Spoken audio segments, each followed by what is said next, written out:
Jackie Stewart. This morning we're at Edinburgh, that today will be the gateway to Scotland, the gateway for the Grand Prix circuits, because they've come for their Grand Prix of shooting. This cold, misty morning makes a chilly contrast to their more usual sunbathe destinations, Rio de Janeiro, Monte Carlo or Monza. But the weather is of little importance as the guests look forward to a weekend of competition in the fast-growing sport of clay pigeon shooting. There are 20 teams of 6 people, and they're going to be competing over a series of shooting events. They come from all parts of motor racing. Besides the mechanics for whom this Grand Prix challenge is being held, there are drivers, sponsors, tyre manufacturers and the press.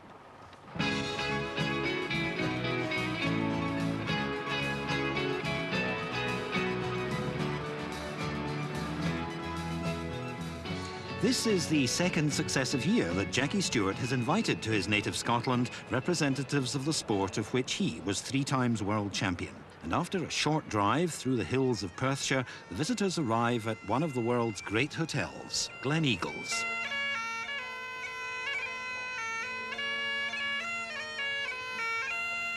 Pipe Major Neil McNiven is there with a traditional Scottish welcome to make sure that they know in which country they've arrived.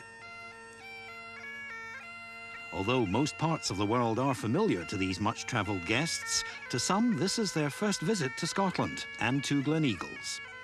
The arrival of 200 guests simultaneously causes no problems, and the abundance of baggage is efficiently distributed throughout the hotel, always managing magically to find the correct rooms.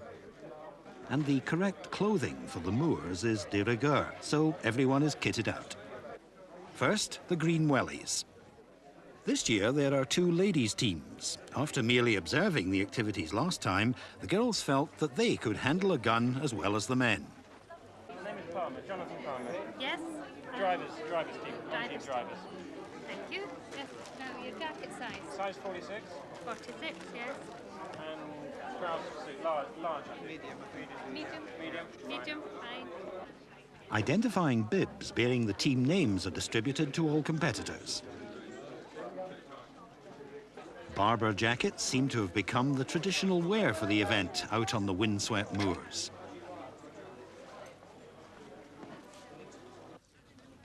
The shooting range is on a grouse moor a few hundred yards from the hotel. Most contestants will get in some practice before the competition proper begins on Saturday. The smell of cordite and the fresh Highland air and the sound of gunfire is a unique experience to some of the guests as they try to follow the flight of their target. We're not shooting live birds, of course, here at Gleneagles. We're clay pigeon shooting. And this particular form of shooting we call sporting. In other words, they simulate the flight and behaviour of such things as pheasant, grouse and rabbit. Now, we shoot at those clay pigeons, and this is a clay pigeon. It's 4.5 inches in diameter, but you don't see it like that. You see it like that. And in fact, it's quite a narrow target to hit. It travels at speeds of up to about 80 or 90 miles an hour in these disciplines. And of course, we shoot at them with this cartridge. It's a 12-bore cartridge, and it has in it around 380 pellets that go into a pattern. Well, when the target is being shot, the pattern would be no wider than about this here. To shoot that cartridge, of course, we require a gun. Here I've got my gun. It's an over and under. Now, it's called that because the barrels are on top of each other rather than the more traditional side-by-side that's been known in this country, for more than a century. When you want to shoot, you close the gun, you raise it to your shoulder, and you shout, "Pull!"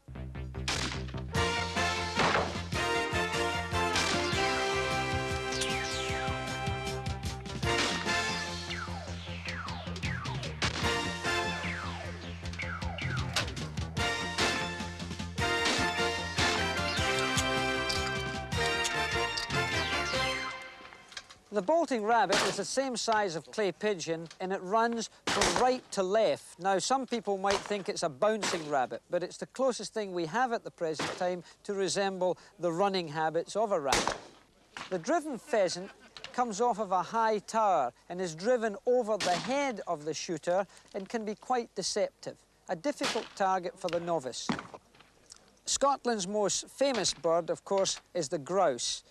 Our simulated driven grouse comes from a grouse moor here, and it's a nice target even for beginners. The crossing pigeon's a fairly new discipline for us. It's new this year, in fact, and this will be the first competition that it'll ever have been seen here in our shooting school, and that crosses from left to right. Did these next two cartridges? The chief instructor here at the shooting school is Justin Jones. He's quite young, but a very experienced shot, and actually a very good shot himself. Not at the target itself. No hesitation, as soon as you're up in the bird pool. Another instructor is Sandy. Now, he's an ex-gamekeeper, and there's nothing that our foreign visitors enjoy more than having a lesson with Sandy, because he tells them all about the behaviour of grouse and what happens in our Scottish moors. Now, there's the, right on the bird. Beautiful, beautiful.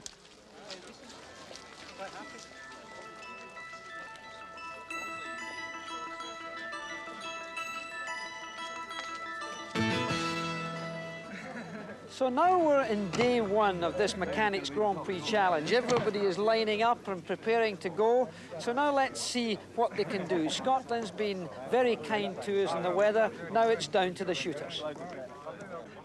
Teams representing all the well-known names in motorsport are here. These are Grand Prix team managers, sponsored for this charity event by British Telecom. There are mechanics teams from Lotus, Arrows, Pirelli, and Benetton. This is Jackie Oliver, head of the Arrows organisation. Jackie, a one-time Grand Prix driver, raced alongside Jim Clark and Graham Hill. Ken Tyrrell, a famous name in motorsport. It was Ken who gave a young Jackie Stewart his opportunity to become one of the greatest racing drivers. Patrick Head is a celebrated designer of racing cars and works for the Williams organisation. Peter Collins, Ian Davidson, and Michael T make up the manager's team. But the glamour of motor racing belongs to the drivers themselves. This is Jonathan Palmer. He could be a flying doctor. He's qualified in medicine as well as being a helicopter pilot. Jonathan is having a good 87 season and is driving this year for Tyrrell. Johnny Dumfries is known as the reluctant aristocrat because he doesn't use his title, the Earl of Dumfries. Although he's been champion of Formula 3, he still awaits his big chance in Formula 1. Innes Ireland, long since retired from motor racing, he's still one of the sport's best-known characters. Innes had only one Grand Prix success, but is remembered for his driving of Jaguars for Écurie Écosse. Yes, kill. From Belgium comes Thierry Boutsen. He finished 5th in his first race this season, driving for Benetton. Derek Warwick began by driving trucks at the age of 6 at his father's factory. He won his first kart race when he was 12 and became a stock car champion. He's now signed by Arrows for Formula 1. 27-year-old Martin Brundle began in grass track racing and then went on to hot rods. In '83, he was runner-up in Formula 3. He began his Grand Prix career with Tyrrell and now races for Zakspeed.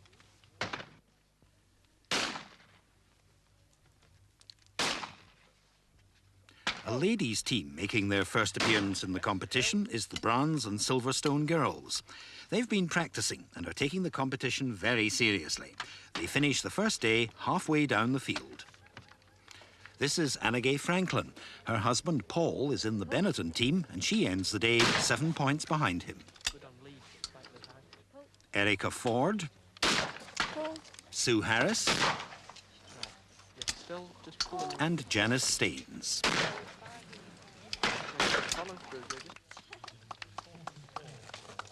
Last year's winners were Team Lotus, and they hope to win again this year. Shooting at the crossing pigeon is Tony Fletcher. He doesn't make a good start here, though, with only 4 out of a possible 10. Steve Leggett makes the chassis of the cars and is the expert in carbon fibre, but he's off form here with only 2 hits. Important to the Lotus team, and indeed to the whole competition, is Rolly Vincini.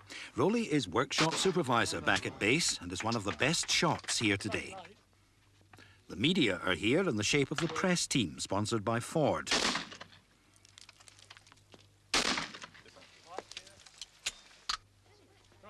This is the familiar shape of commentator Murray Walker, who pursues his task with great enthusiasm. Thank you. Guns live. Call when you're ready. No messing about for Murray, and he knocks 8 out of 10 clay grouse from the sky. Pull. This is Mike Doodson of Autocar magazine. The other ladies' team is Boss Ladies, so called because they're sponsored by fashion firm Boss, not because they happen to be the wives of the team managers and drivers. Liz Brundle, wife of Martin, scores 6 out of 10 at this event. Lana Westfold does very well with 9 hits. Your own personal scorecard will be available for you. Lulu Oliver, here at Gleneagles with husband Jackie, scores 100%, 10 out of 10. Helen West.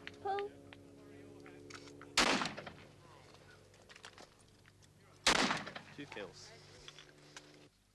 Debbie Rees, wife of Alan Rees of Arrows.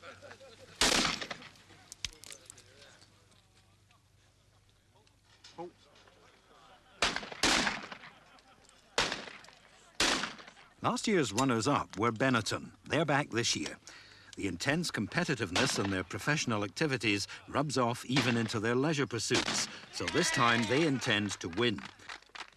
Lulu Oliver 9, Helen West 4, Chris Besford 2. That score. The team finished the first day with a total score of 150, exactly half the theoretical possible. One of the twos comes out. Oh, boy, it's not over the top, is it? Not at all, not for you.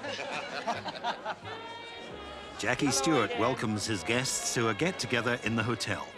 Jackie organises this event to raise money for the Mechanics Grand Prix Trust, so behind all the glitter and glamour, there's a worthwhile purpose. This year, no less than £115,000 will go to charity.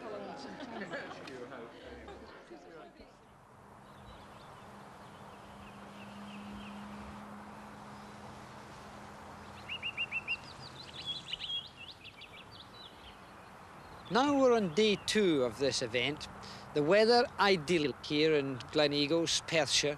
On the Grampians there, beautiful snow-capped hills, and the competition has been fierce. The leaders at this stage are as follows.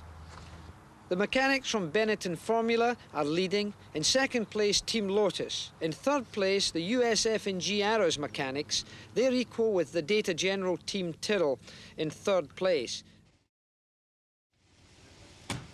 The day begins in splendid weather, with all the competitors having another try at all the 5 disciplines, hoping to improve on yesterday's scores before the final event, which will be the exciting Pheasant Flush. Spending such a concentrated spell at Gleneagles soon gives even the novices a veteran-like ability.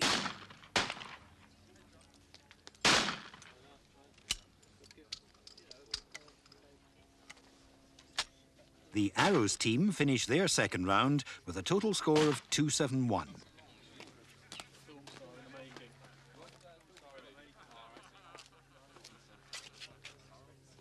This is Rob Campbell of Williams, and they end with 274. Pull.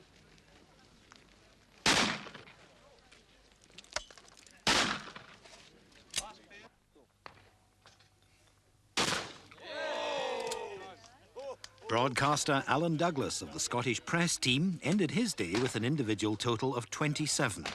Not all that good, but Alan has improved his score 4-fold since yesterday. If he had another 2 days shooting, he might just win the competition.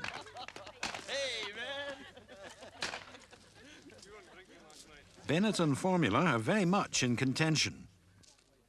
Chris Martin, whose individual scores make him a likely winner of the much-coveted Top Gun Award. Chris works in the fabrication department at Benetton. Paul Franklin finishes in 7th position. Winston Bush.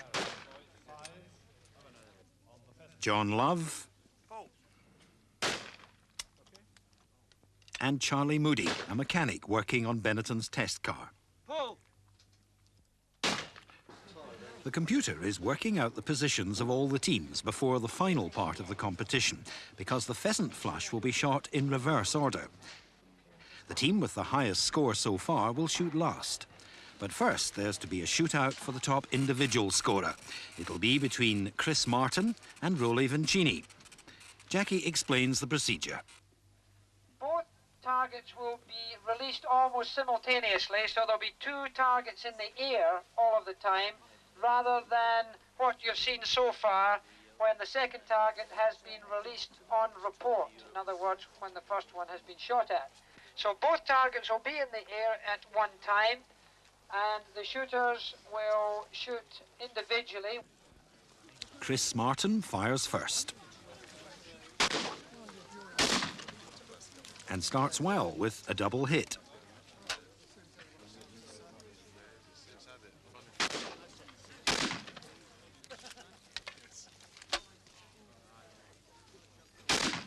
But there's a miss. And another miss. But he's reasonably satisfied. Rolly Vincini takes over. He really wants to win. Rolly's probably the best-known character among the mechanics. It was he who suggested the idea of the event in the first place.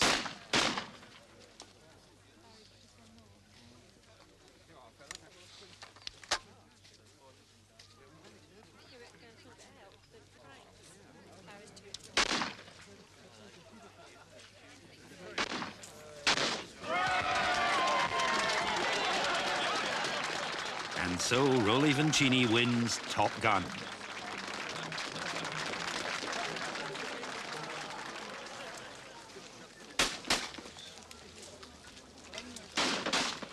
In this final event in the competition, the best 4 shots in each team shoot together.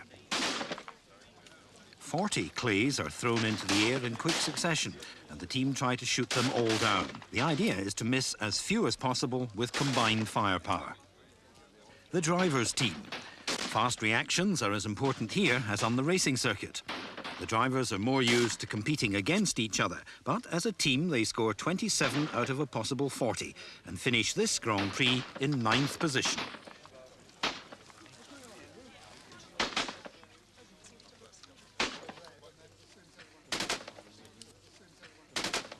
USF and G Arrow's team are in the running. They score 34, the highest so far, and they finish in 4th position.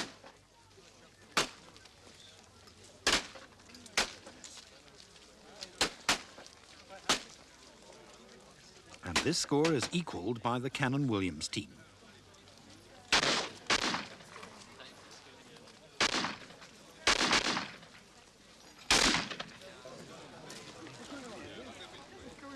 Now comes the match of the day. The championship is going to be between Team Lotus and Benetton. Lotus are shooting first. They start this event only 8 points behind Benetton, and there's a potential 40 clays to be shot down. They're in good form and hit 30 of them and have a grand total of 329 points. Jonathan Palmer and the Brundles look on as Benetton begin their slaughter of the clays. They have to shoot down 23 clays to win. That's 19, 20, 21, 22, 23. And they go on to score a triumphal 38 points. Only 2 misses out of 40.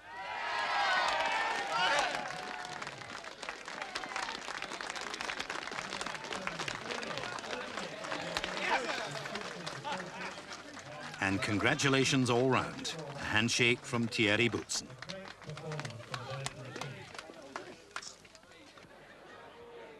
Night falls over Glen Eagles.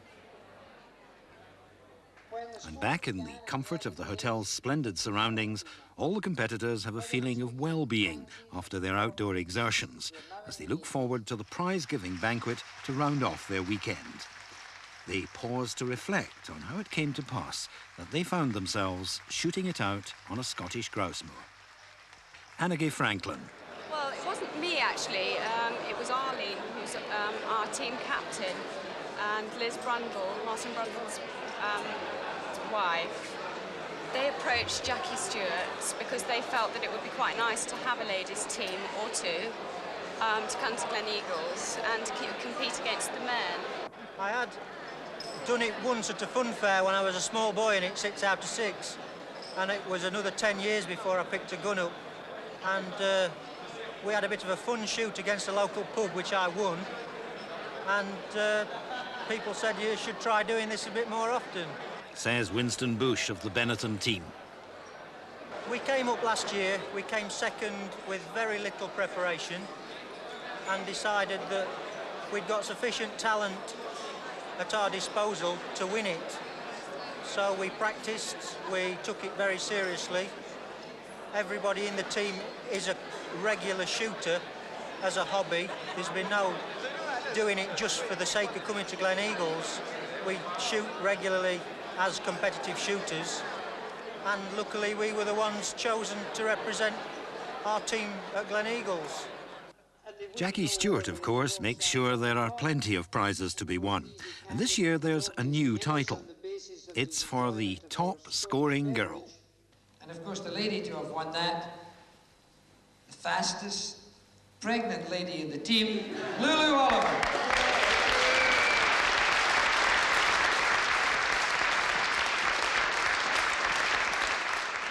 And Lulu's prize is an exclusive wristwatch. With that, a nice bouquet of flowers and a double magnum of Rose de Chandon as well. Fantastic. Well done.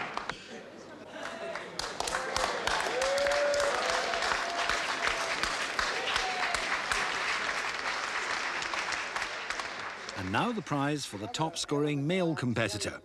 Leading man in the Lotus Mechanics team and highest-scoring individual, Rolly Vincini.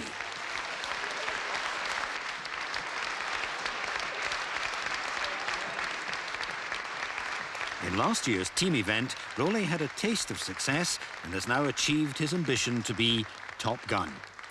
And he collects his prize. With that, a magnum of champagne.